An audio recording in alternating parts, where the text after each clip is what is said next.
Algonquin Nation. As such, Carleton recognizes our responsibility to the Algonquin people on whose land we are guests. Since launching in 2019, our mandate for the Healthy Cities series is to explore the many factors that help form a thriving and equitable city for everyone who inhabits it.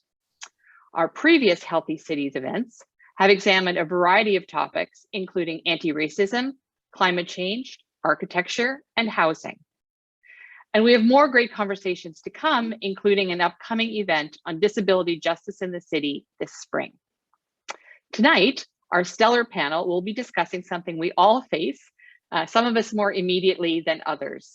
I am, of course, talking about the inevitable process of aging. Now more than ever, we all understand the vital necessity of ensuring that our cities can accommodate, adapt to, and care for our aging population. So tonight we are in for a very timely and I expect riveting conversation. Before I turn the floor over to our moderator though, I'd like to offer a special thanks to Dr. Carol Payne, our Associate Dean Research and International, for organizing this event and also our communications team. I also want to extend my thanks to our exceptional panelists and to all of you for attending this evening. One housekeeping note, please be aware that this event is being recorded. It's now my pleasure to introduce the moderator for this evening, Dr. Chris Herdman. Dr. Herdman is a professor in the Department of Psychology and Cognitive Science at Carleton University and is the director of the Advanced Cognitive Engineering Laboratory, where he and his team study principles of human perception and cognition and apply these principles to the design and implementation of human-machine interactions. Over to you, Chris. Great. Thank you very much, Pauline. I'll just start by sharing my screen. We'll see if this all works out well. We're enjoying using Zoom in our virtual meeting today. And just to let you know that, we might have a few glitches here and there with the Zoom process in our virtual meeting, but we will plow through those, and I'm hoping that everything goes smoothly and that you enjoy the session today. Yeah, so our focus in this session is aging in place. And I'll just give a little bit of background on this session, a little bit of some upfront information, trying to set the stage. As many of you know, 1 in 6 Canadians is age 65 or older. By 2030, 1 in 5 Canadians will be 65 years of age or older. So it's a very large demographic in our population.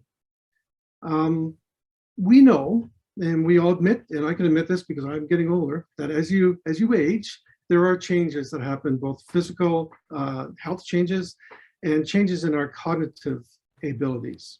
These happen with age. We accept that, and we do whatever we can to mitigate against dramatic changes and to try to remain healthy and active. Tonight, our panel is focused on age-related changes in cognitive abilities. So not so much the physical changes, but the cognitive abilities, the changes that we see when people age. We know that these changes can affect an older person's ability to live independently, to be mobile, so it can, driving, challenges during driving and even loss of licenses. And it can affect our ability as we get older to remain active and fully engaged with our friends and our community. To address this, we have 3 panelists tonight, and each panelist is sort of loosely grouped into a theme. Okay, the first theme, which will be covered by Dr. John Anderson, is maintaining. What we mean here is maintaining our cognitive abilities across the lifespan. And Dr. John Anderson will talk about the research that he and his team have done, looking at things such as cognitive reserve and things which people can do to try to maintain to the best possible level the cognitive abilities as we age. The second theme, which will be presented by Dr. Kathy Van Bentham, is assessing or assessment. The idea here is that it is important that we're able to properly assess age-related changes in cognitive abilities, and that these assessments which we do are, they need to be valid and accepted by the community. And so Dr. Kathy Van Bentham will talk a little bit about some of the work that she and her team have done with assessing age-related changes in pilots and age-related changes, how they affect and can be assessed during driving. Really quite fascinating work. And our third panelist, Dr. Bruce Wallace, will be talking about assistive technologies, how we can assist people by using technologies. We can support older adults.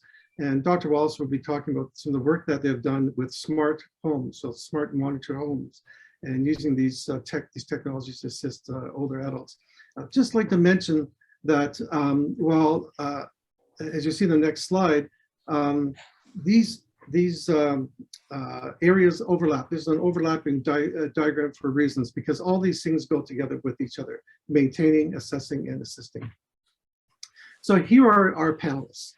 Our first speaker will be Dr. John Anderson, and John is a new faculty member at Carleton. Actually, he's a Canada Research Chair in Cognitive Science and Psychology.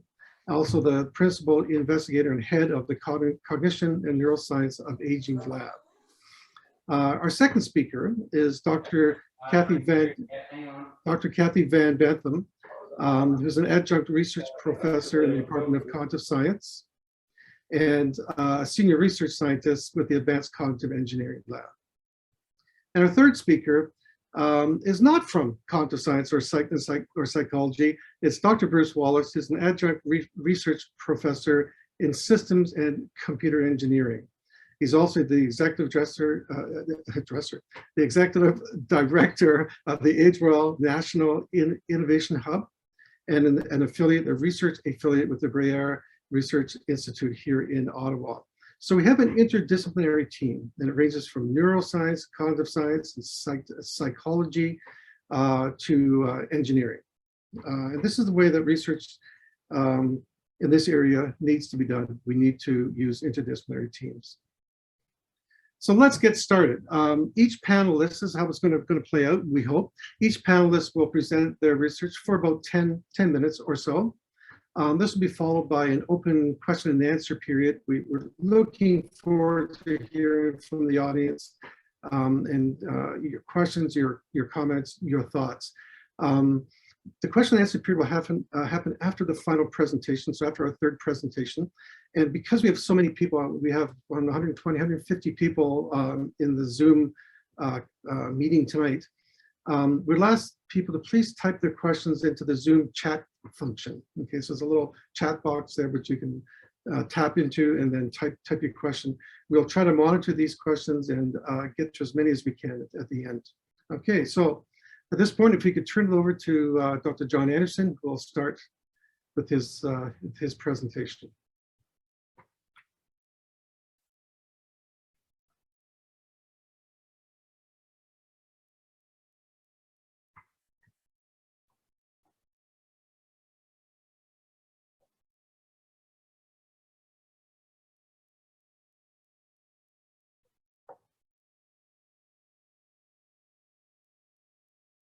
Okay, so thank you for everybody to the organizers, and thank you to everybody for being here. I just realized I was muted. This is one of the hazards of being on Zoom. I'm very pleased to be able to give this very brief snapshot of what cognitive reserve is and how it's going to look as people age. So almost everybody that I know in cognitive science starts with this really depressing cognitive decline slide. And this particular slide starts in your 20s. So if you are somebody who is in university right now, this is as good as it gets. Everything from this point on tends to decline, except with a few exceptions. There are, your knowledge for words increases across time. Also, your knowledge of the world in general also increases across time. But a lot of things, including your speed of processing, your working memory, your long-term memory, and your word knowledge all decreases with age. This has a lot of practical upshots, including that while you might be an expert driver from practicing across your entire lifespan, sorry, that zoomed out, you cannot react as quickly to if somebody happens to jump in front of you, if there's a child or a dog going after a ball, you might not react as quickly. People also tend to make slightly worse decisions as they age and maybe be a little bit more vulnerable to scamming. They tend to multitask a little bit worse. So if they happen to be cooking a large complicated meal, they might get those ingredients mixed up a little bit. There's also issues with navigating and with actually remembering where things are and memory in general. So what does this look like in the brain? We know that in healthy aging, after 1 year, people tend to start losing cortical thickness in the regions that are highlighted in blue here. These regions are association cortex, which means that it's not really specific to any one thing. It's cognition in general. And these are healthy older adults. And you can see that it's the temporal lobes in this area over here, which involves language and memory, and also the frontal lobes, which is involving your ability to inhibit prepotent responses, task switch, do all sorts of complicated things and strategize. The hippocampus, shown in teal here, is also a very important structure for aging, and that also starts to shrink. So this is an area that's involved in memory, and it tends to also decline. Okay, so as Chris mentioned, I head up the Canal Lab, the Cognition and Neuroscience of Aging Lab, and my lab in particular is looking at how experiential factors such as being a lifelong bilingual, having higher education, following a Mediterranean diet, being a musician, video gaming, etc., and more contextual factors such as being at your peak circadian arousal, having a caffeine, the mood that you're in, the stress, how these things affect cognition as we age. And in particular, we're looking at this unexplored space where these factors overlap. We are in Neuroscience Lab, which means that we focus on MRI, the technique of MRI, magnetic resonance imaging, to scan people's brains. And we're also really excited that we're going to be getting an FNIRS device, and we can use that as well. It's much more portable, so we can take it to people. They don't necessarily need to come to us. So I thought I'd talk a little bit about cognitive reserve. And with that, we need to talk about a dementia threshold. So at some point, we're all going to hit this maybe. And this is cognitive functioning on the y-axis here. We all start really high, and this is years on the x-axis here. We all start at this arrow and we follow it down. Some people have high risk factors. They're going to hit that dementia threshold quickly. Other people are not doing anything particularly special or damaging, and they're going to hit it maybe in their 70s. Some people are doing the right thing, and they might encounter, they might never actually hit this threshold, and they die before they hit this threshold. They become what people in the industry or in the biz call escapees. So the goal is, how can we all become escapees? And we've listed some of these things here: higher education, cognitively challenging jobs, musicianship, aerobic exercises, Mediterranean diet. We're going to focus on speaking multiple languages. Now, the idea is that people who are escapees, who have high cognitive reserve, they don't get away with no damage to their brain. They actually have the same amount of damage as everybody else. It's still accruing, but they managed to sidestep it. So what we did in this one study was we actually looked at bilingual older adults, and we were comparing the amount of atrophy in cognitively normal older people who came into the lab. These are all people who are on average 74 years of age. And we just wanted to see what are the brain differences. Now, the idea is that if one of these groups has higher cognitive reserve, then they might be coping with worse brain damage. And that's exactly what we saw. In these regions highlighted in red, we found that the bilinguals had worse gray matter volume than the monolinguals, and yet they were exactly identical. So bilinguals can cope with less gray matter volume in their brains. So you're saying, hold on, what gives? How does less gray matter translate into equal or better performance? And it comes down to what I'm thinking is higher brain network efficiency in bilinguals. The bilinguals actually manage to outperform the monolinguals. This is a very complicated slide, but they are performing an attention task faster, and they tend to recruit a frontal set of regions that's called the salience network less than monolinguals, which means that if you think about it, they don't have to spend as much energy to do the same thing and doing it better than the monolinguals are, and they're doing it with more compromised brain tissue. So this is fantastic that they're able to keep doing this, and they're able to sort of persist in the face of this pathology. We also had another perspective, which is what if we could swap the brains of bilinguals and monolinguals, and asking this question, how would a monolingual perform if they had the same amount of atrophy that a bilingual copes with on a daily basis? And that's what we're doing. We're swapping brains. We can't actually swap brains, but what we can do is we can grab people from a larger database that has 27% people with dementia and match them to the sample that we have. And if we do that, then we keep a look at this number here. This is 27% dementia. We're matching now. How many of these people have dementia in the match sample? It's much higher. It's 41%. So 41% of monolinguals, if they had brains that were as compromised as the sample that we see in our bilinguals, would have dementia and wouldn't have been eligible for a study in the first place because these were healthy older adults. So how does this all work? That's nearly done. We believe that there are two processes going on here. The first is neuroplasticity, or the idea of making new friends if you're a neuron. And things that affect this are learning or orientation to novelty, such as higher education, second language acquisition, video gaming, and musicianship. And you can see the neurons are actually putting out dendritic processes and connecting to one another. And these types of activities probably promote that type of connection. On the other side, we have neuroinflammation. We want to keep the neurons that we have. We will want to avoid things like viral or bacterial infections, environmental pollution, too much or too little exercise, poor diet, and lack of sleep. And these can all compromise neuronal integrity. Basically anything that can contribute to what's known as metabolic syndrome, which is a combination of all of the above. Okay, so conclusions. The overall portrait is really positive. There are lots of things that you can do to take action to nudge the pathway away from cognitive decline. Bilingualism in particular can afford people between 4 to 5 years of reserve before you start to show dementia symptoms. And the Canal Lab, which I'm proud to head, is working to uncover which combination of lifestyle and contextual factors matter most and will allow people to age gracefully. And with that, I am going to end. So thank you very much. Great, thank you. Thank you very much, John. If you'll stop sharing your screen, then we'll move on to the next speaker.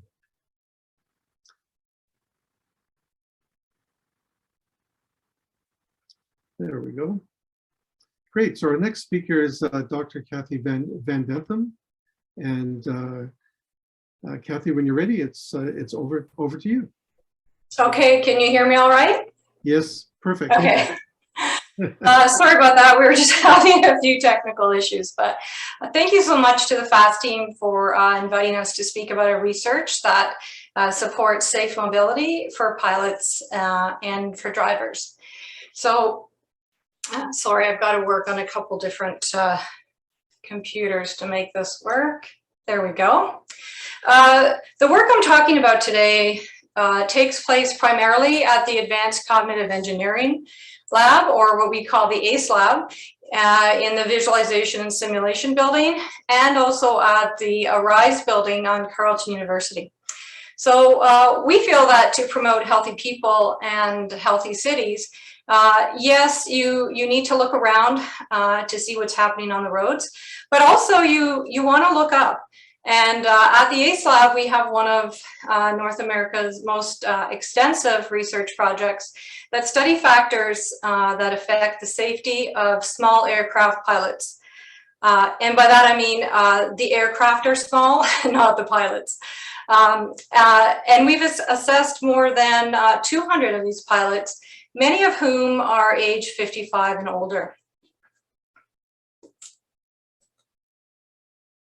At the ACE Lab, we use and we develop technologies to keep older pilots flying for as long as safely possible. I'm wondering if this is in the way of my slides here.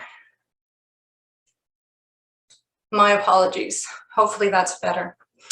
So keeping older pilots safe and engaged in flying is so important because it's predicted that by 2025, Canada will need to train more than 15,000 new pilots to meet our demands in aviation.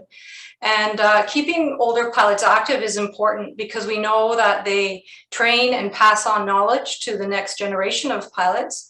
And they also engage in important social, transportation, and civil activities, such as search and rescue missions. You might be surprised to learn that there's more than 30,000 small aircraft registered in Canada, and more than double that number of licensed pilots who fly them. So this activity actually contributes to more than $2 billion to our GDP. All the while, the average age of these small aircraft pilots is more than 60 years old. So if you look over on the left figure, you see that we have used virtual reality flight simulation, and that's what those goggles are. We've used regular flight simulators that are quite high fidelity. And with these tools, we've created the CanFly Cognitive Health Assessment Tool.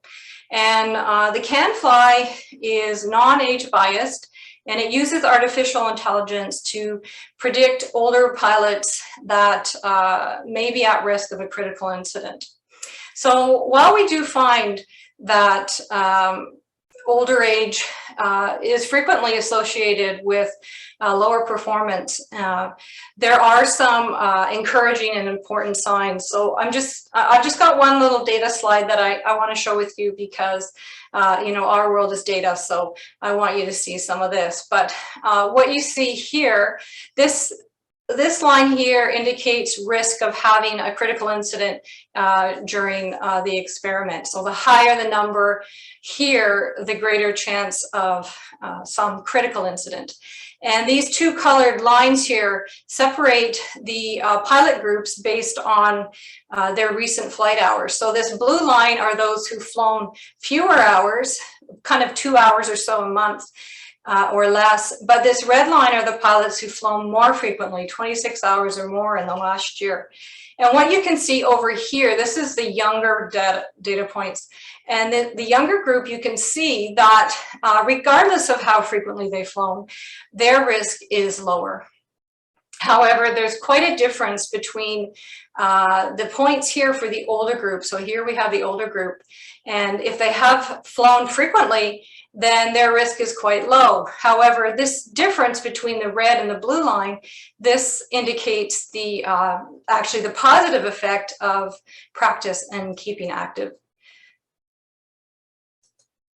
So that's encouraging, because what we learn is that older age doesn't necessarily have to be associated with higher risk.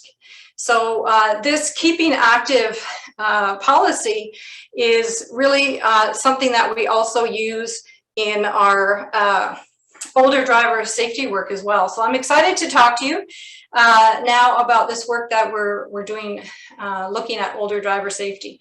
I might not be quite as excited as this wonderful woman here driving her convertible, but I should be, because this really is a really cool project that we're doing.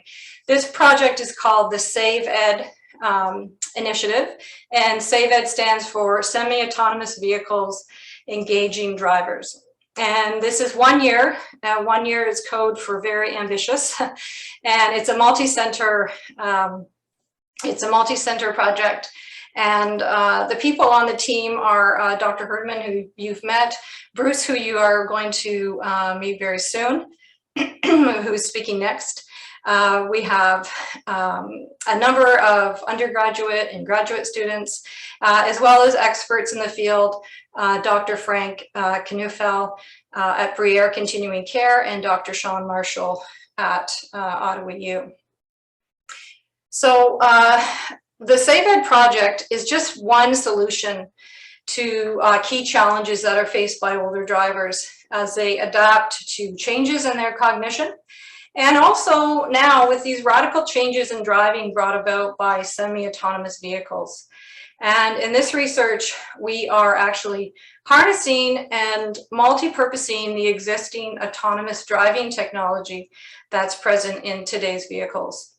Now, this research is important, we feel, because driving has really been linked with staying in your own home. So staying in your own home means that you can engage in meaningful activities such as work, social, other responsibilities, and maintaining these social and occupational activities into older age is a key determinant of health. And thus driving and other forms of community mobility are incredibly relevant as we age.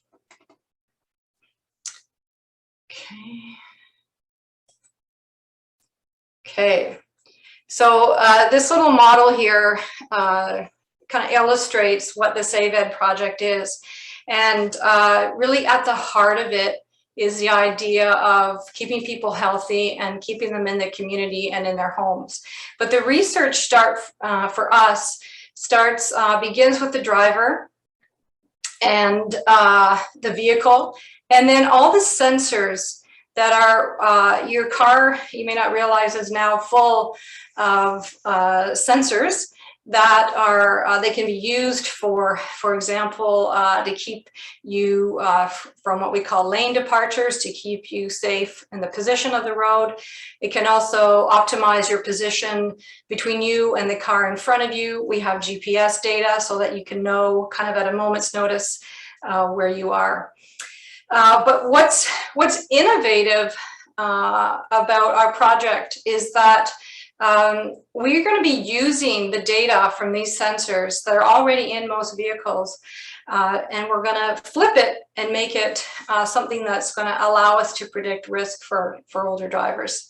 So this rich set of data from these sensors will be captured and processed using our smart artificial or AI, artificial intelligence or AI models.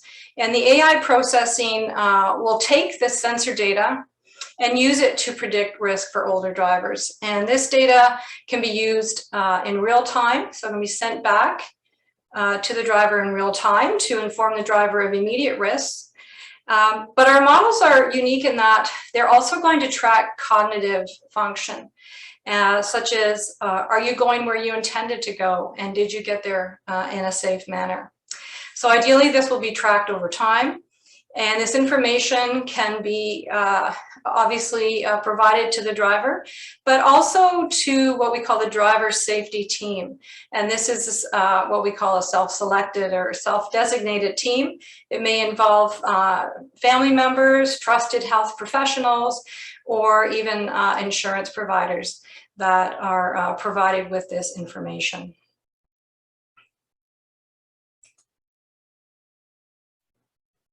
So what we're going to be doing here is we're going to be collecting data in two different places.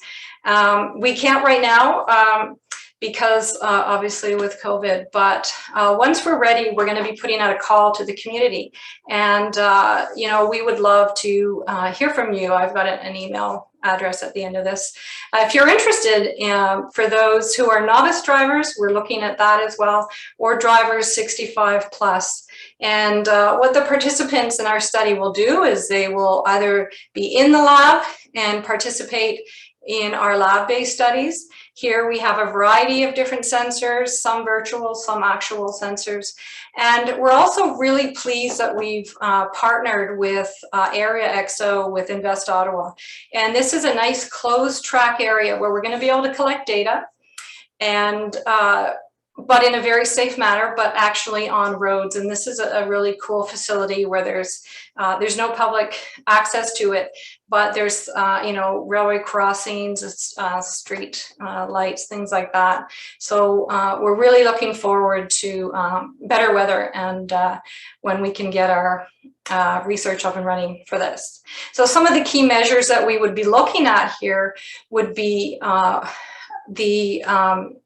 you know, what is the driver engagement when there's some key semi-autonomous vehicle event, such as a handover? Now, a handover means where the, you know, the system, the semi-autonomous system says, okay, you know, I'm out, I'm relinquishing control to you, the driver.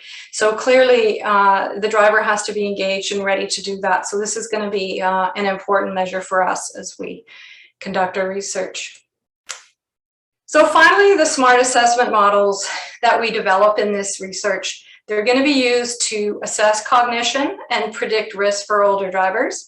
And this will ensure that driving cessation does not occur too early or too late, because actually both can happen. We will increase awareness of our driving skill progression or decline. And we can identify the cognitive factors most relevant to older driver safety, and in particular with semi-autonomous features. So thank you very much, and I look forward to your questions and comments at the end of all the presentations. Great, thank you very, very much, Kathy. I'm glad you were able to sort through those technical issues in the background, and thank you for the excellent presentation. I will stop sharing. Stop sharing, then go on mute, and then we will pass this over to our third and final speaker, Dr. Bruce Wallace. And Bruce looks like he's taking over the screen, and hopefully you can hear me. Okay. Okay. So again, let me get this. Sorry, Bruce. You might just want to use there you go. Yeah, it's just I clicked on it. It was just taking its time. So again, welcome everybody. I'd like to thank my colleagues on FAST for inviting an engineer to this presentation. I firmly believe in multidisciplinary research, and I think this is just one example of where the crossovers are powerful. So the presentation I want to talk about is the support of smart home and some of the directions we're taking the research in the home. So where do I come from? Chris mentioned the AgeWell National Innovation Hub that I lead. So AgeWell is a national center of excellence. I never remember the whole acronym, but it stands for Aging Gracefully. It's a collaboration across Canada of researchers that are looking at aging. Within our own research within the hub, we're very much focused on how do we enable aging adults to maintain a healthy, independent lifestyle and to stay at home. And all of the work that we're doing is a collaboration. There's the academic involvement, myself and other colleagues who are coming at it from the various academic disciplines, medical researchers, so practicing physicians heavily involved, the end users. I love working with aging adults and care partners, etc. And the other thing that's a big piece of the work that we're doing is industry involvement. Academic research that turns into a paper is interesting. Academic research that turns into something that can make somebody's life different, that's a whole different game. And as academic researchers, it's really hard to put something in somebody's house and leave it there forever. You kind of want somebody in the industry that can support it, repair it, maintaining, and all of those things. My personal research is focused across the home and driving. And in this presentation, I'm going to talk about home, since Kathy talked about a big piece of our current driving work. So one of the reasons that I want to motivate, why are we interested in getting more information out of the home? Okay, if I just do this quick build, if we were to measure an individual and get these 3 different data points, which would be typical of an annual visit to your doctor, they do an assessment on you, like a cognition assessment. They get a number, they do another one, they get another number, they do another one, they get another number. And these are the 3 data points. And for some other individual, these are the 3 data points they get. Okay, the first question is, is a person changing or not? Well, the reality is there's a lot of variation in our lives. Good days, bad days, you didn't sleep well. There's other things going on in your life that distract you. And so the result is day-to-day testing within the practice office can actually have a lot of variability in it. And if the red process is what was being tested by the doctor, that person's pretty stable. There's a lot of variation, but they're pretty stable. Whereas the blue process, that person is declining, but our 3 data points didn't show it. So one of the reasons we're looking at the support of smart home is if we can move sensing into the house and get more continuous data on a day-to-day basis, it will allow us to get better understanding of, is there really a trend and a change, and understand those trends and changes within the reality of variability. So this led us down the path of what's the support of smart homes. I'm going to start. Everybody hears about smart home technology. You just have to walk into a home improvement store. It's everywhere these days. People tend to use it for home automation. They can use it for home security. I have a pet peeve, which is, first world technology solving a first world problem. Who cares if I can tell Alexa to turn the lights on in my room? It doesn't actually help me to live at home longer. It's an interesting show off thing. So one of the things we started looking in our research is, how can we start and use these technologies to actually enable independence? The wonderful news, this technology is getting cheap, it's cost effective, it's readily available. The challenge is, can we actually use it for something useful? And that's where we went down the path in the beginnings of our thinking around what we called the supportive smart home. So let's actually support the people to live there independently, longer, safer. So a historical project we did, because this is the beginnings, but it's opened the door to a whole universe of where we're starting to go. We looked at the project of the wandering detection and diversion. So I'm going to go right back to the beginning. This started in a conversation with the Dementia Society of Ottawa and Renfrew County. Basically, the question was, if we were to solve one problem for the Dementia Society membership, what did they think the top problem would be? And the individual there answered the question in a very unique way. Take care of the caregivers of persons living with dementia. If you're the care partner, spouse, adult, child being the two most obvious characteristics, and you go to bed every night worried that tonight's the night your loved one is going to walk out the front door. Why? Disorientation for time and place is a symptom of dementia. If you wake up in the middle of the night and you don't know where you are or what time it is, and you walk out the front door, we live in Ottawa. It's a huge risk. So we started looking at it. But the interesting thing that the Dementia Society put on the table was the caregiver. And they said the caregiver is actually the bigger question. Because if you go to bed every night worried that tonight's the night your loved one walks out the front door, you don't sleep. If you're an 80-something care partner of an 80-something at risk of wandering and you don't sleep at night, you become a worn out, ill 80-year-old really quickly. And if you actually look at why do people go into care, a large number of people go into care because their care partners wore out or could not cope anymore. So the question was, how do we help the caregiver? So that led us down the path. We did a partnership with what was then called the Champlain Lynn and the Dementia Society and said, can we do something interesting and use smart home technology? So we put some technology together in an interesting way. Put some sensors in the bed. So basically it's a pressure sensor that lives between the mattress and the box spring. When the person living with dementia gets out of bed at night, getting out of bed at 2 o'clock in the morning is normal. Everybody has to go to the bathroom overnight. It's not a problem, it's reality. The issue is this disorientation. So let's use smart home tech to turn the light on in the bathroom, maybe the light in the path.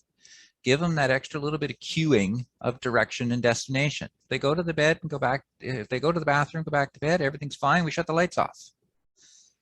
If on the other hand, they go somewhere else in the house, most of a house is safe at night.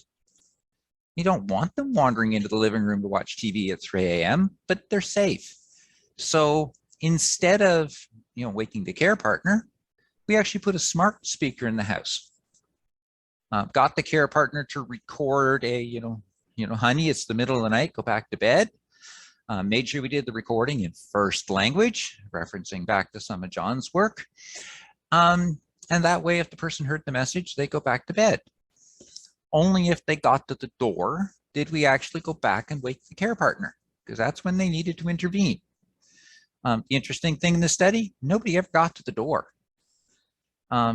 The technology and the safety nets seemed to be working to get people to go back to bed. The more interesting results that I found in the study, when our researchers did all of this work, is before and after the study, we actually did a clinical standard anxiety and depression score on the care partners. Before the study, they were scoring in a moderate range of depression and anxiety. After the study, they were down into the normal range. Why? They were sleeping at night.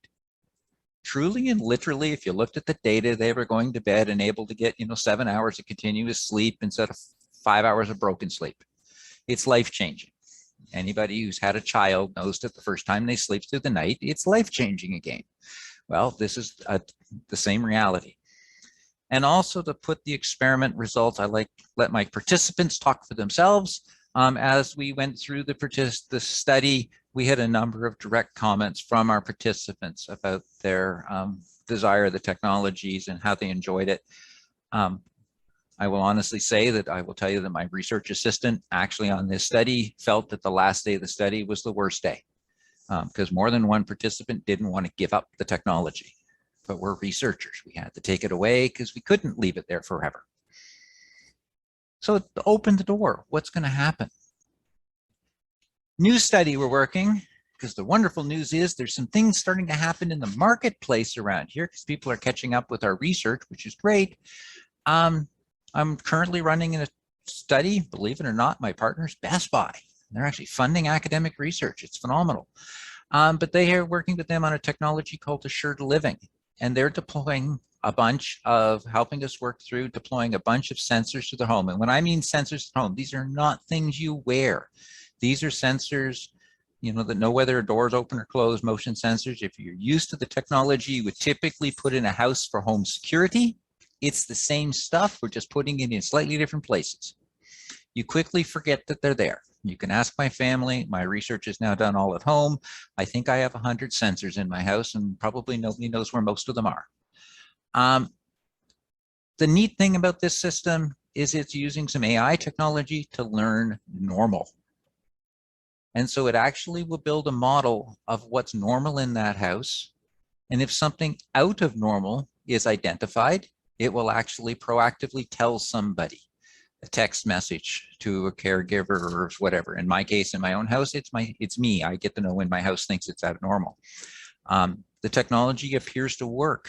I have a house with a partner and 2 teenage boys and a dog, and it seems to have found normal for us because when it gives me an exception, it's definitely an exception. And this is a technology we are currently testing in a number of homes in Ottawa. We got a lot of our deployments done before COVID shutdown hit. So the good news is we're deployed and running and collecting data. But it's showing the direction of where things are going. Where do we want to go in our future? The graph on the right is basically showing, it's actually from a wandering house. It's actually showing some of the analysis. We're trying to understand what's going on in the house. So the way that target works or circle chart works. Noon is at the bottom, and I'm mostly interested in overnight periods. So my days run from noon till noon the next day. The inner ring is the first day, the outer ring is the last day, and the rings go out in between. The shades of green and yellow are basically activity levels in the house when everybody's awake, as in nobody's in bed. The shades of blue are activity levels and measures of the house when everybody's in bed, or at least somebody's in bed. Red happens to be washroom activity, and you get into some interesting models of what's going on in the home. You know, the simple example, this particular residence, they went to a child's house every weekend, and you can actually see now where the weekends are because there's rings where nobody went to bed at night. So that's an example of some of our analysis. But where are we moving from an engineering standpoint? There's a lot of cool and interesting advances in sensors that we're looking at. Generally and completely, we try to use ambient sensors, so sensors that are deployed around the house. A particular aversion to video cameras for the privacy reasons. If you go to my lab in Arise, you'll actually see there's our first video camera we're starting to work with there from a partner company.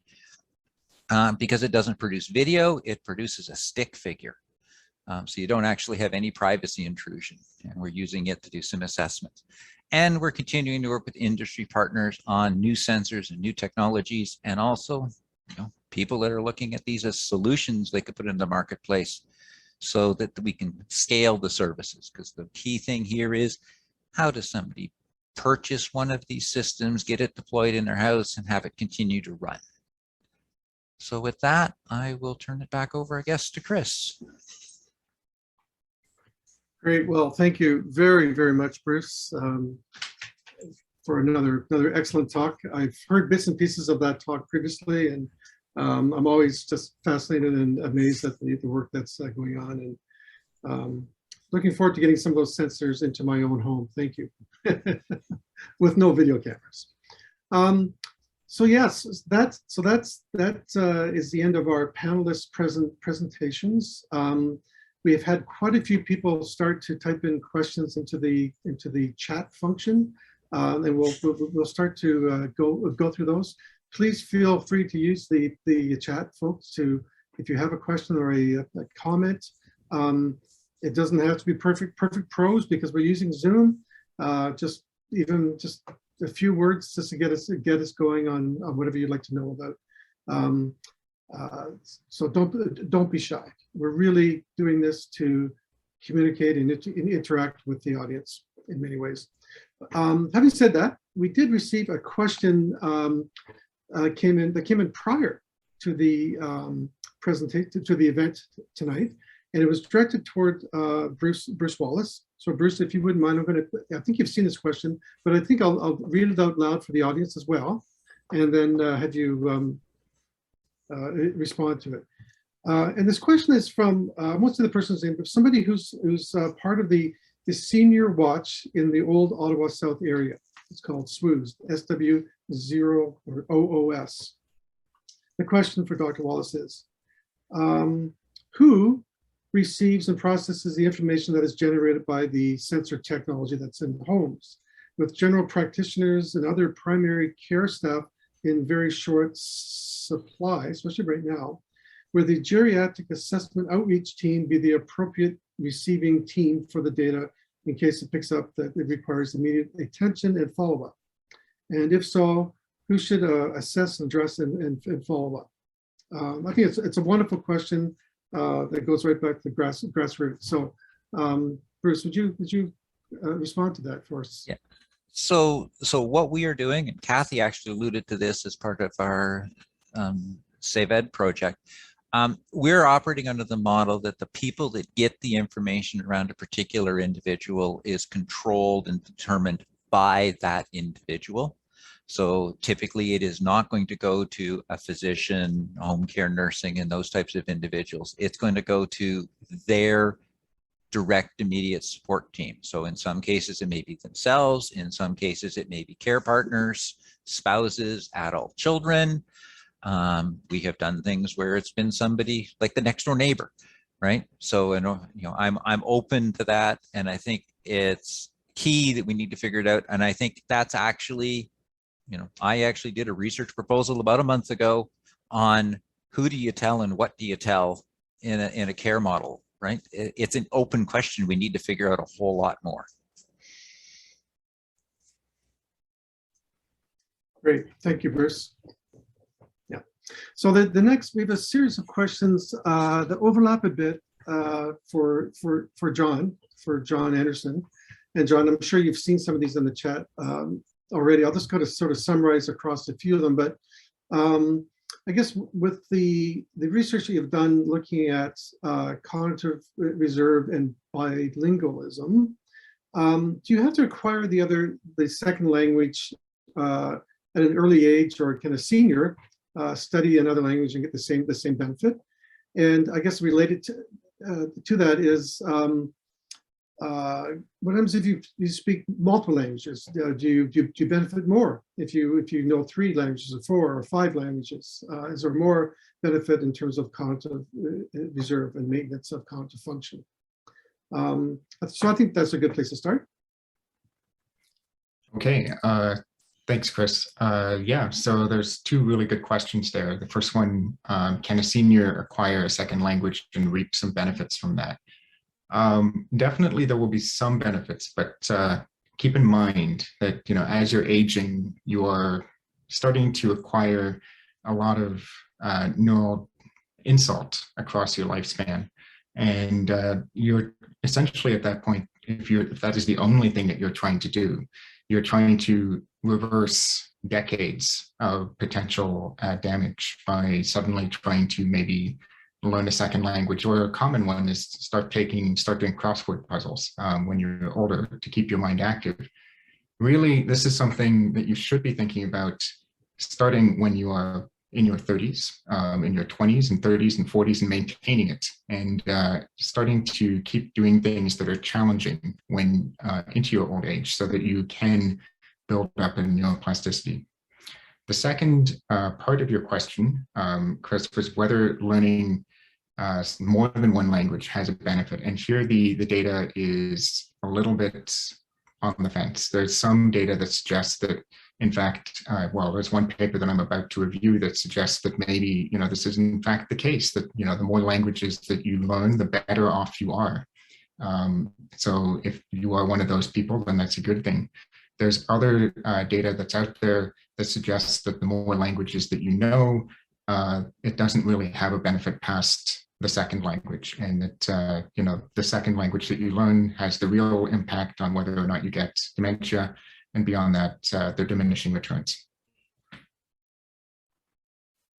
Great, thank you, John. There are more questions for you as well, and I'll come back to you. But there's a question hidden here for Kathy. This is on your driving assessment work, and it was, if I could sort of sum it up a bit here.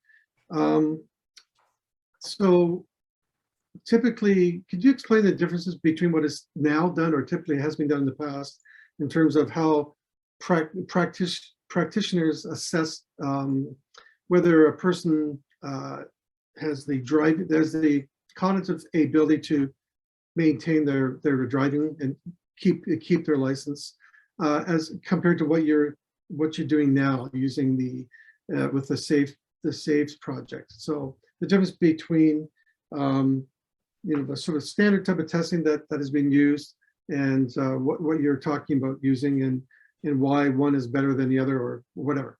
So that's kind of summing up two questions that I saw there a bit loosely. Yeah, so that's a great question, and it's a huge question for clinicians. So, how do we determine from a very short office visit whether somebody is, safe for driving?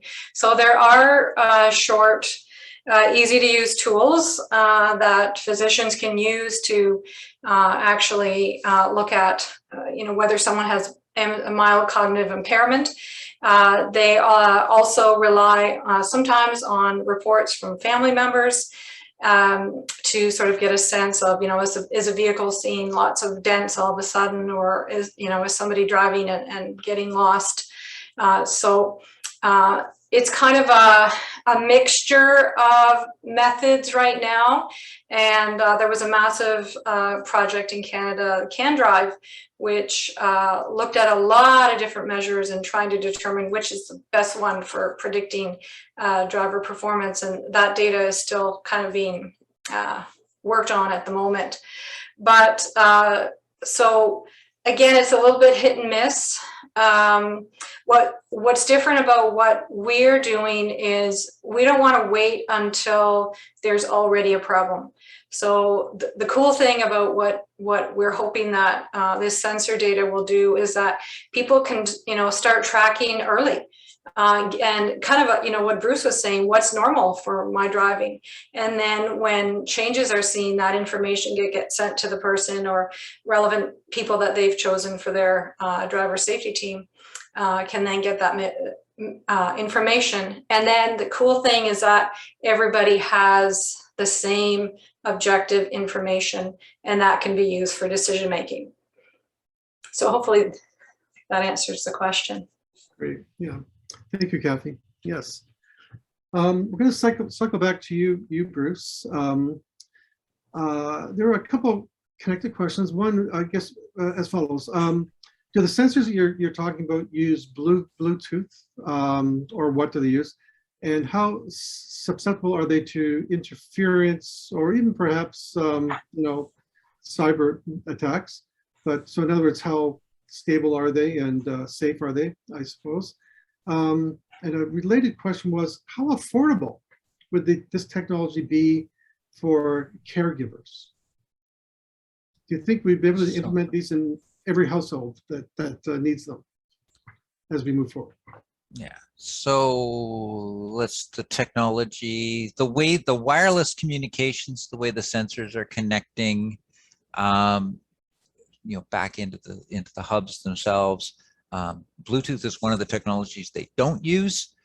They typically are using some alphabet soup of technologies that have been named by engineers, so Zigbee and Z-Wave and all of these great acronyms that only engineers could love. And so that's how they've been done. And I think that's an important thing, just because those particular technologies were created for sensors to talk to hubs, and they're really dumb technologies. from a perspective of using them as a cybersecurity attack. They have so limited functionality in what you could possibly do. But that said, one of the spaces we continue to explore is some of the other attributes and issues that come up. So, because security and privacy are tightly intertwined, and we need to keep looking at that.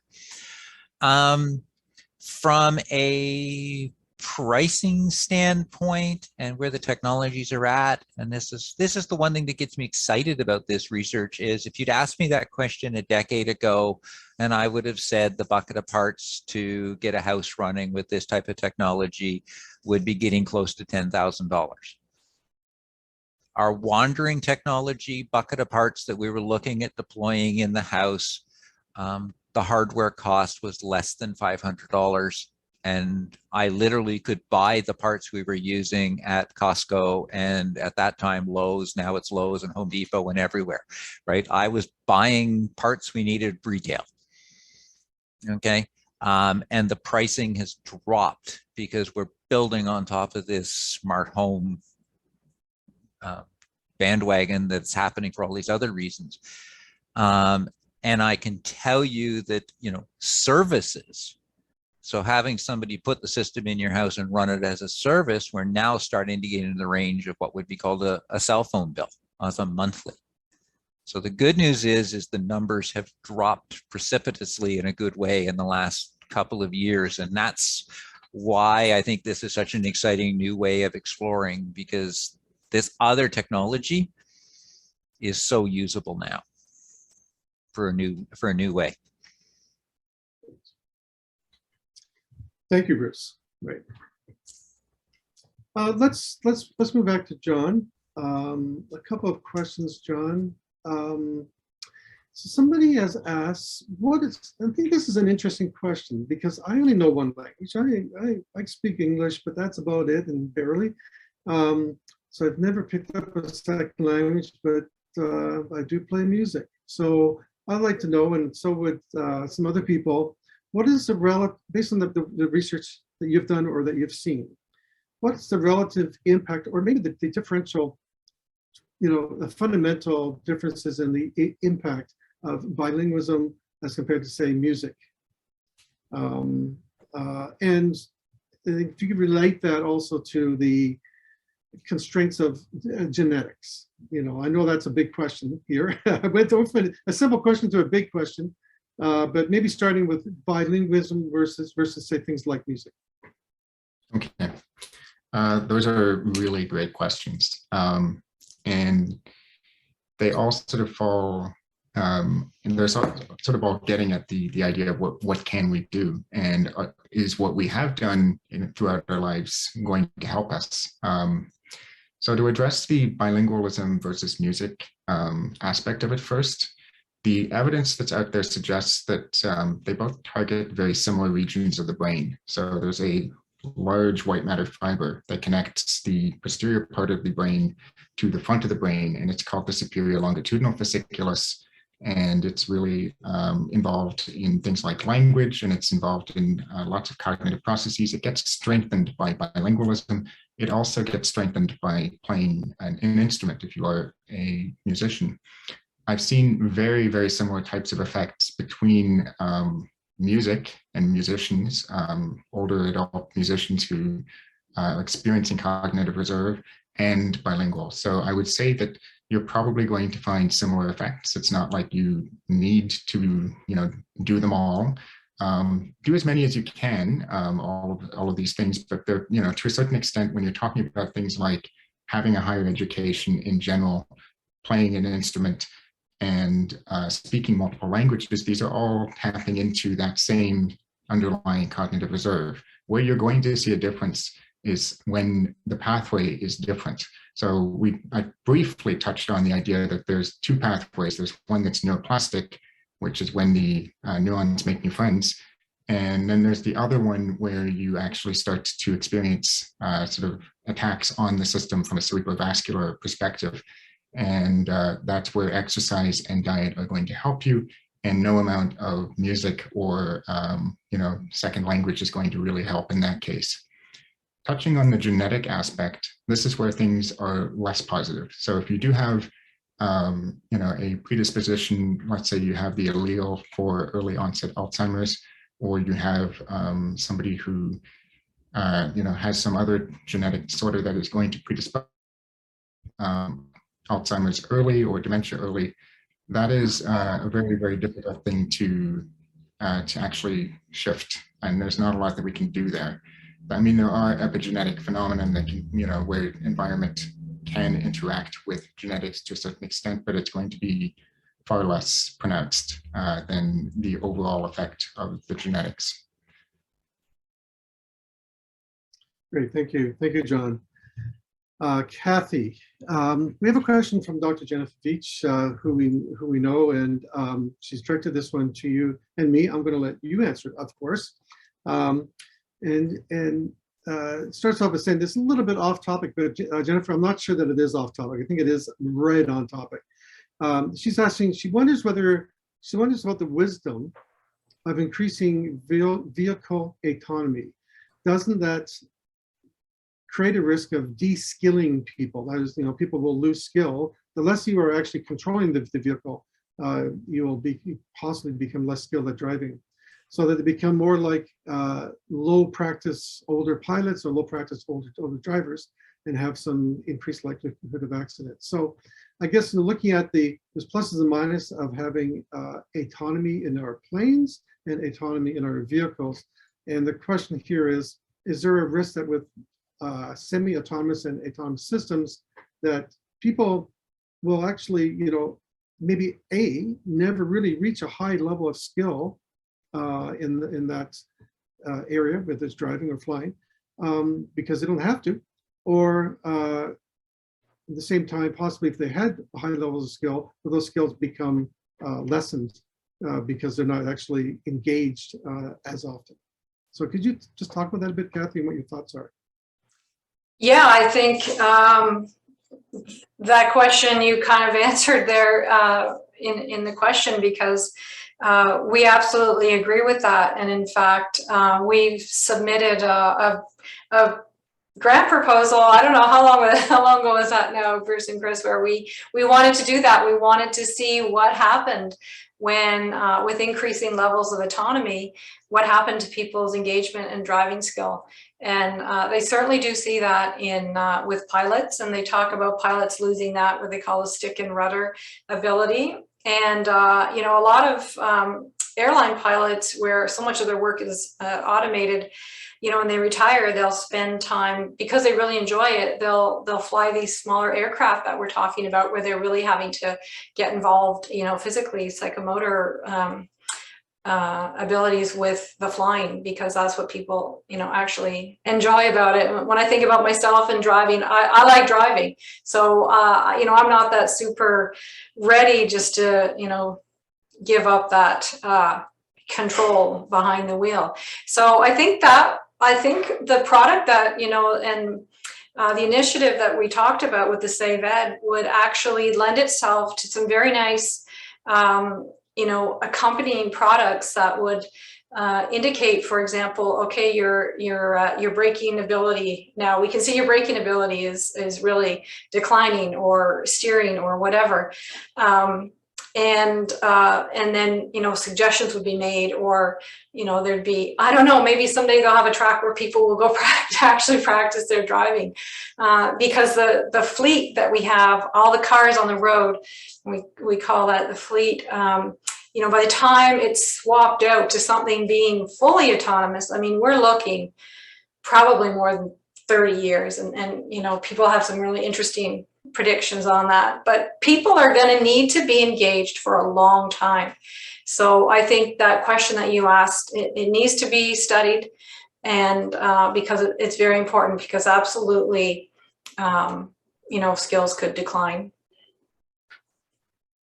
I'll just make a little comment on this, because I'm the oldest person on the panel. You may not be able to tell that, but I am by far. And I don't know if this is one of the factors, but with the COVID, something that happened for all of us is that we stopped going out as often, and we stopped driving around as much as we used to. So I am a good driver. I was I believe, a good driver. I drove trucks as a student to put myself through school.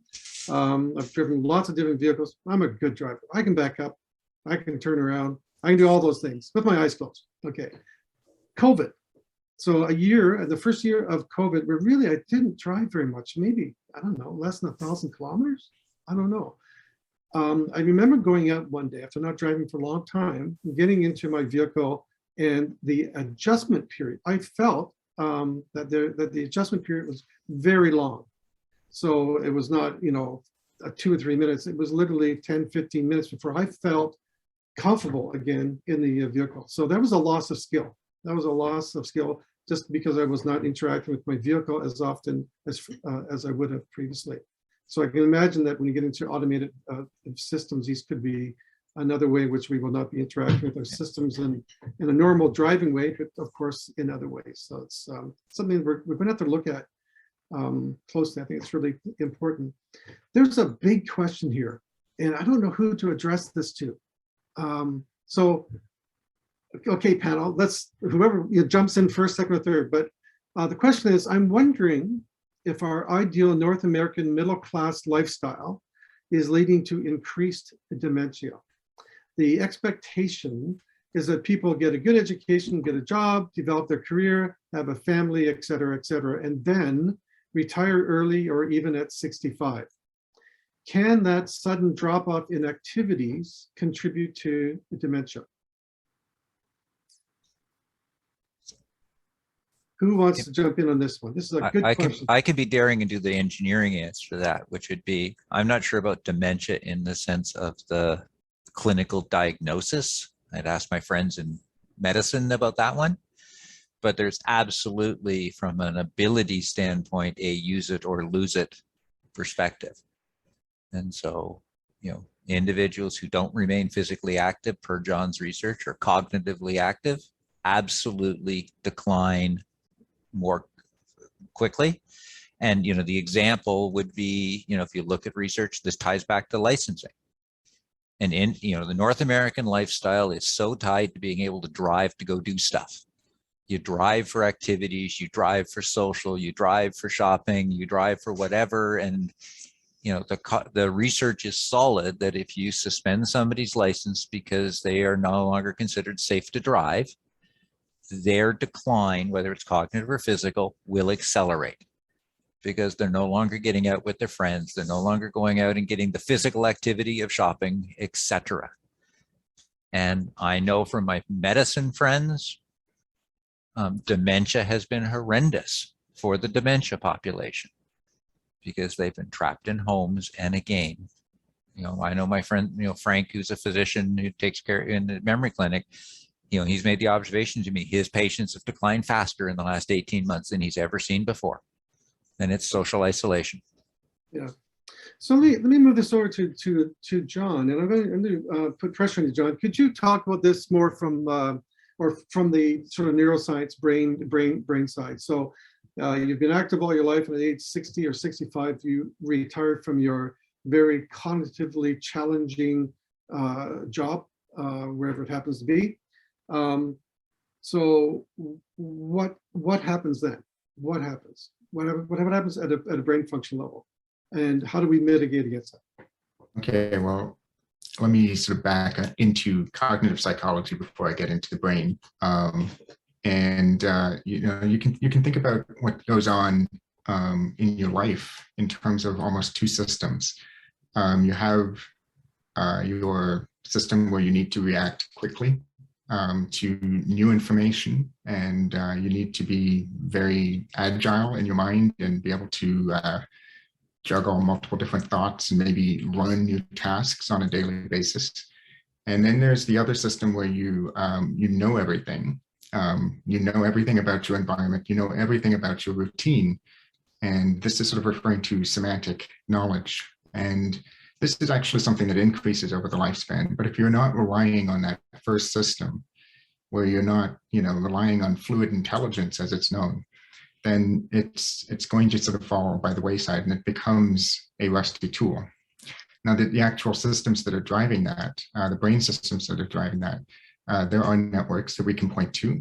There's one that's called the Frontal Parietal Control Network. It's involved in, and it is involved in switching between sort of internal thought and external thought, and doing some of these very labile, quick responses that I was describing. And it involves regions right here, the parietal lobe, and of course the frontal lobes, which are involved in sort of inhibiting thought, switching between various items, and also detecting errors. So yeah, it's again, and I'm going to defer to Bruce's answer here. It's a case of use it or lose it. And it's okay if you built up a cognitive reserve over a lifespan, but you really do need to maintain that into your older age. Yes. And there has been a lot of evidence that people who retire do decline quite precipitously unless they maintain social engagement and find something that is cognitively challenging. Of course, it could be a catch-22 as well, because somebody may have retired for certain reasons. They may not be able to be as engaged as they were because of other health reasons, but in general, I think the message is clear. And by the way, another chat message came in while you were speaking, John and Bruce, that it's wonderful. I don't know who it is because it's under a different name, but it's a wonderful message that says, there are hundreds of things you can do after retiring at 65. I did that after 40 years as a scientist. Is this one of my neighbors, maybe? Anyway, it's a wonderful message. Then I spent, after retiring, I spent two months a year teaching English in Nepal. Now I'm 5 years into a degree at Carleton, 15 months to go on the degree. What's next? That's one of the most encouraging comments that we all need to hear and see. And I'm with you, wherever you are. Thank you for writing that in. Absolutely. I just want to mention, just as a side to that, because you raised it, I had a graduate student. I've had many graduate students. I had one graduate student who started working with me at age 65. She retired at age 65 as a cancer surgeon. Got bored very quickly and enrolled, picked up some courses at undergrad, did a master's, and then her PhD. So lots of things to do, very sharp all the way through those years. Great. Okay. Yes, and someone else has also made a comment that in North America, the retirement means also a cut in your social network, communication, and prestige in society. In other societies, seniors have a place among other members.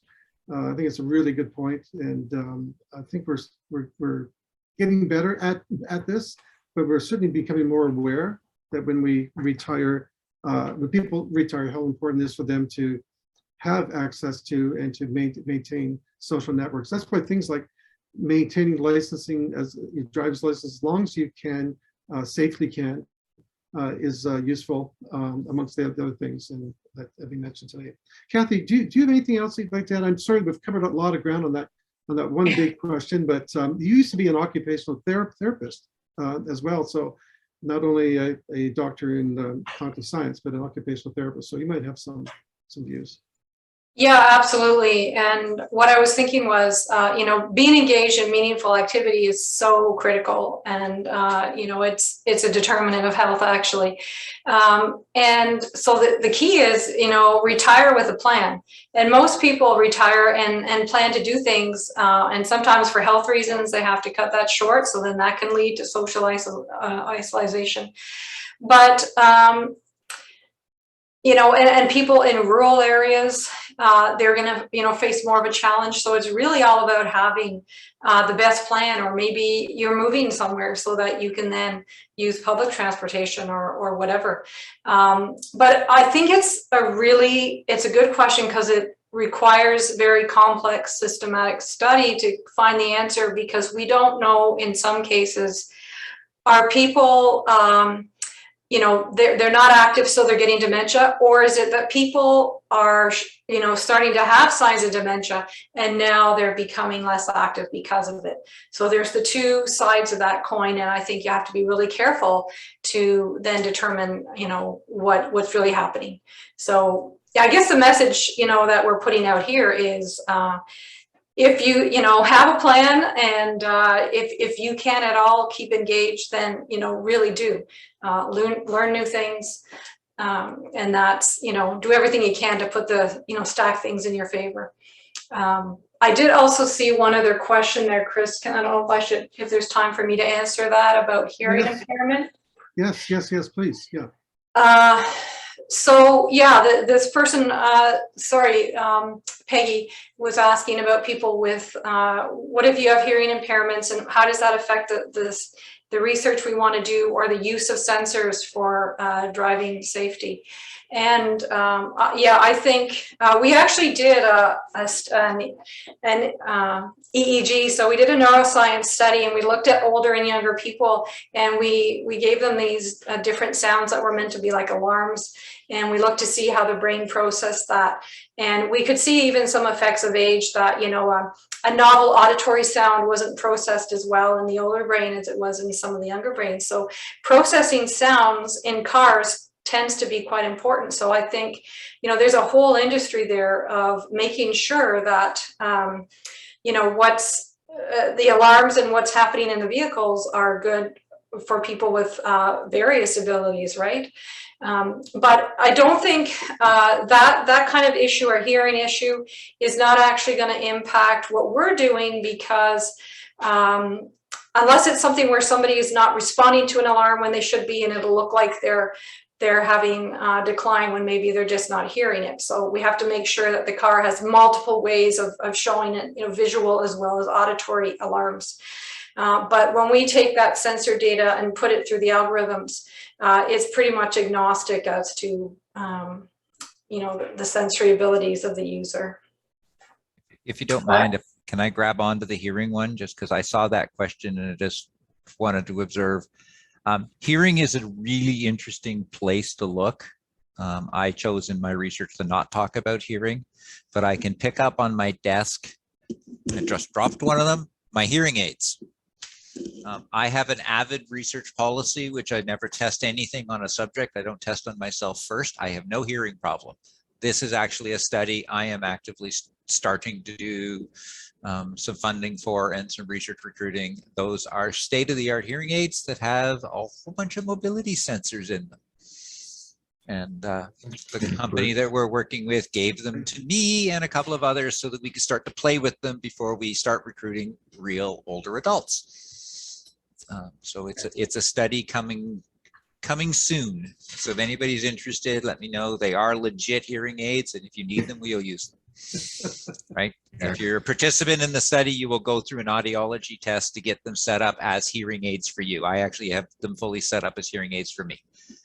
Nice, very nice. One thing I would say, sort of also following up on the hearing thing, is hearing loss in midlife, untreated hearing loss in midlife, is the single biggest predictor of cognitive decline in late life. So if you have hearing loss, and I have hearing loss, I wear hearing aids. I've worn them since I was 4 years old. I didn't get them for a research study. Yeah, if you do have hearing aids, you must make sure that you wear them, because your auditory cortex requires a certain level of stimulation. It requires a certain level of complexity in order to maintain, that sort of function. And if you don't wear them, then there's a good chance that you will decline. Hearing aids have become so much better recently. If you suspect that you do have hearing loss, there are a number of apps that are available. One of them that's available is just Hearing Test. I think you can download it for free. I tested it against my own audiogram and it looked almost identical. So your results may vary, but give it a shot. Well, Thank you, John. And the other app for the local advertisement would be Shoebox. So Okay. Shoebox is a hearing assessment developed in Ottawa by Ottawa researchers between CHIO and the other hospitals. Okay, thank you. We have a few minutes left. I don't see any new questions unless I have missed them. So I think we will well, there was one question we missed, and maybe we could answer this one first, but briefly. So early on, somebody asked the question about, and it's a good question for people who do research, which is, how has COVID-19 influenced your research? You know, let's start with Kathy on this one. Yeah, great question. You know what? You have to pivot. So in the case of this study, we're taking the extra time where we're not, having participants come to really work on our our in-lab testing that we're planning to do. So we're building these maybe more elaborate than we would have before, these driving scenarios. So we're kind of, on one hand, we're kind of enjoying that. It almost feels like a bit of a luxury doing that. On the other hand, for example, with the pilot work, we had to kind of pivot. We were using, I showed you the picture of those virtual reality goggles, and we were doing in-person research with this virtual reality CanFly.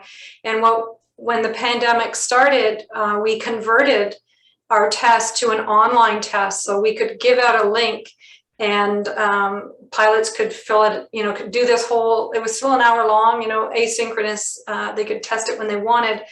And then we collected the data that way. So it kind of forced us into a new area that we really think is actually going to be quite useful. So, you kind of have to go with it, make the best of it, and then hope we'll be back to normal soon. Absolutely. Yes, absolutely, Kathy. Bruce, would you like to make a comment? So, what was the biggest, I'll say, negative effect of COVID on the research? And that would be, I do large amounts of research where I try to put technology in the homes of my volunteers. And that was shut down completely for all good reasons. So where we had technology, we left it run, because we also couldn't go take it out, but we couldn't deploy anything new, which caused us to do some major pivots. The other thing, the reality is, I stopped going to my own labs. I have the coolest lab in the world at Briere. It's a 1-bedroom apartment. We call it the smart apartment. I will now call it the dumbest apartment on the planet.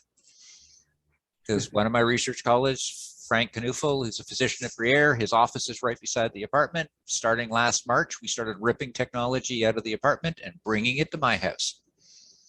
So the good news is we never slowed down. And I think personally, I've become closer to the technology because I really, really live it every single day. And so I actually learned a bunch of things in my own home. Thank you for forgiving family members who don't mind the fact that I have riddled the house with 7 smart home systems at last count. Okay, we're just running out of we're running out of time, so it's going to go to John briefly, if you could. I know, John, for you as a new faculty member starting at Carleton and hitting a wall of the pandemic wall, how have you coped with that? It sort of forced me to sort of reimagine what starting a lab would be. And it's caused me to realize that, more than the physical space and more than the new computers and, the equipment, the lab is really about the people that you manage to attract who are going to do the work. So I have been very, very fortunate to have attracted some wonderful, very promising graduate students and some wonderful undergraduate students. And, they're looking at some questions that can be answered online, some questions that can be answered with legacy data. We can ask new questions using vast repositories of online neuroimaging data, and we can still conduct research. Once the pandemic is safe to do so, then we'll start focusing on the actual infrastructure and then bringing people back in. So, and we're looking forward to that aspect too. Right, exactly. And so, John, we're going to wrap things up. But can I please ask you to look at the chat? Somebody's asked a really interesting question about video games and plasticity. If you could respond to that in the chat, I would appreciate that. And I'll just do a quick wrap up. But so first of all, I'd like to thank the panelists for their contribution to this event. Whenever I talk to you guys, I get excited again. every single time. And so for me as a senior research scientist, prof, old person, it's exciting that I can get that that excitement from you guys every time. I learned something, so thank you. And again, Bruce Wallace, thank you for coming in. I know you're in the engineering faculty, but you're a wonderful colleague and a very strong person to have on our committee today. We really appreciate that. You know, I think if I was to sum up again, to go back to our panel list, and we had those three little circles. We talked about what we were trying to do. You know, where John Anderson talked about how the importance and the possibility of maintaining our cognitive functions by doing certain things, by remaining active, et cetera. I think that's an important part of what the questions were today. And I think people need to know, we all need to know as we move forward. Assessing people. So Kathy's work, actually all of us do this, but I mean, Kathy's work on assessment is so important because we need, especially with life tasks that we all do, like driving and other tasks, things of the sort, we need to know that we can still do those things safely. And we need to know when we need to be retrained or get some support. So assessing in a valid way, in an objective way that the public, all of us, can buy into, I think is really, really important. And then finally with Bruce, your work on assistive technologies, and these assistive technologies in smart homes and in vehicles, et cetera.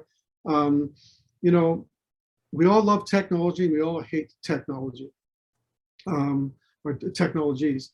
But this is a use of technologies, Bruce, that you mentioned that I think is, you know, so hopeful, because it provides a use, it provides a purpose for these technologies beyond just saying, I have something that does whatever. I can talk to Alexa or Google Home or whatever. So I think it's really, and the fact that they will be available moving forward, I think it's really important to us. So thank you for that. And thank you to the audience for coming. I know we had somewhere around 150 people or so, I believe, in the audience today. Thank you very, very, very much for that. And thank you for asking questions and making comments. Feel free to follow up. Excuse me. Feel free to follow up with the panelists through email, which you can get through Carlton or probably from this site. We love to engage with our community because we are part of that community. So we're happy to do that. It's good for us. Okay, and on that note, I'm not sure how we sign off, whether we just sign off or whether Pauline has a final word, but Swappy, can you please tell me what, oh, there's Pauline now, great. Hi, I was busy playing the piano and pulling up my old French books. Thank you so much. This is really a remarkable panel and so many insights and inspiring, I think, for all of us. So I really appreciate your time. I appreciate the audience interest. The fact that you were asking questions even before the presentations were done speaks to the enthusiasm of the audience. So thanks so much, and yeah, engage again with us. Next time our topic, as I mentioned earlier, is disability and justice, and we'll be doing lots of publicity about that next Healthy Cities event. Hope to see you then, and thanks again this evening. Thank you, Pauline. Good night.